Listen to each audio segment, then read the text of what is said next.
All right, welcome back to another episode. Today we're going to review and taste the Aberlour 16 years old. It's in that price range. It's one of my favorite bottle. I think I paid 55 US dollars for this or close to that. This is a Speyside whiskey. It's a double cask. It's an American oak and a sherry oak. It runs at 43% ABV, so it's not super strong, but it's not super weak.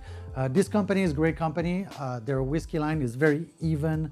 They don't really, they have a good line of product. I've never been disappointed with Aberlour. They also have a cask strength section.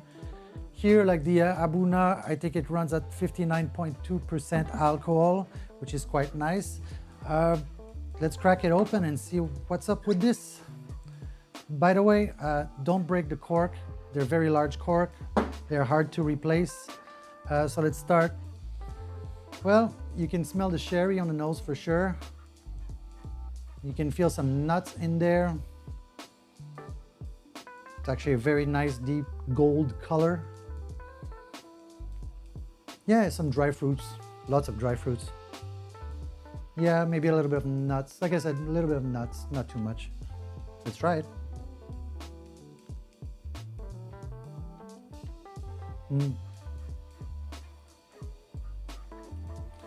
The first thing I would say, it's very refreshing.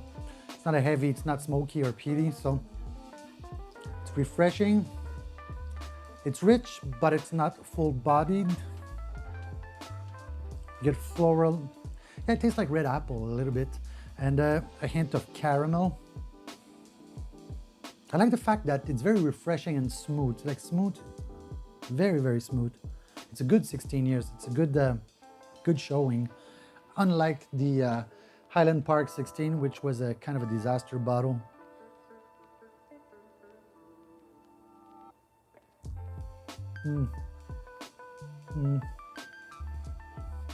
Sweet plum. It's kind of creamy. It's a bit of oil, but not like, more like creamy, yeah, no oil. There is no burn at the end. There's no aftertaste of cayenne pepper or cinnamon or ginger, nothing like that. Actually, the finish is quite easy going. It disappears pretty fast. I think this is a great dinner whiskey. Any red meat, after any red meat, I would have this. I think it's a nice evening whiskey as well. If I was gonna rewatch Lord of the Ring, 9 hours in the middle of a hurricane, it'd be a nice bottle to have with me. It's quite nice actually, I enjoy this. The more I drink it though, see.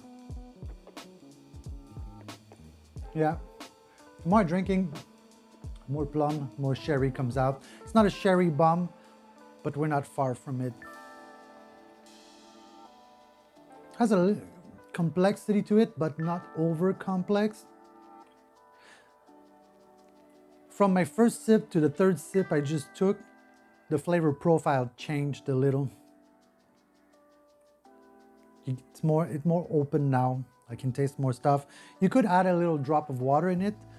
At 43%, I don't think it's necessary for me, but like I always say, there is no wrong way to drink whiskey. If you want to put an ice cube in this, actually an ice cube in this would be great.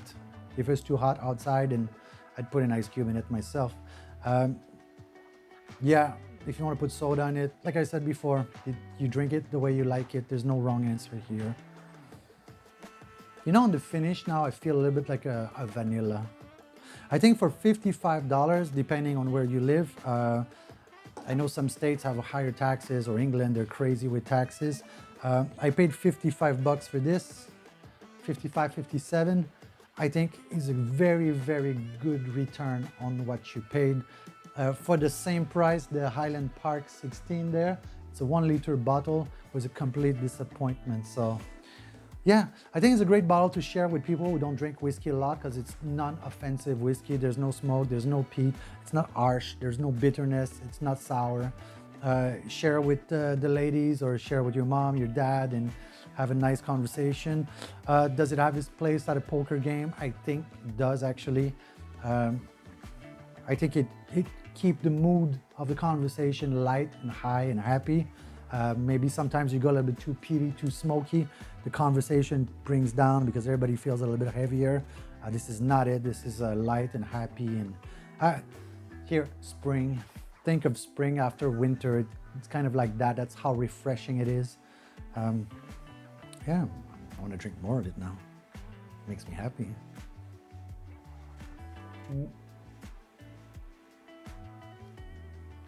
Yeah, more red apple. The plum taste at the beginning kind of disappeared. Now it's more like apple. I really enjoy this. I'm gonna put this in my favorite stack, I think. Yeah, you should check it out. It's really interesting. It's really, any Aberlour bottle, the 12 is also good. It tastes a little bit like this, but just it's 12, it's not 16, so a little bit less smooth, but this is really, really smooth. The Abuna here is one of my favorite bottles, you can see. There's not much left in this one, and that was a batch 66, so I can't buy more of it. I think they're batch 69 now. Yeah, I think check it out. It's really, really good. Very, I would not go as far as impressive, but it's very consistent and reliable. I like this.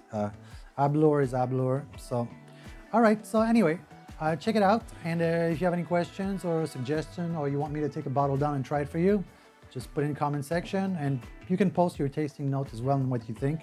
And I'll see you next time.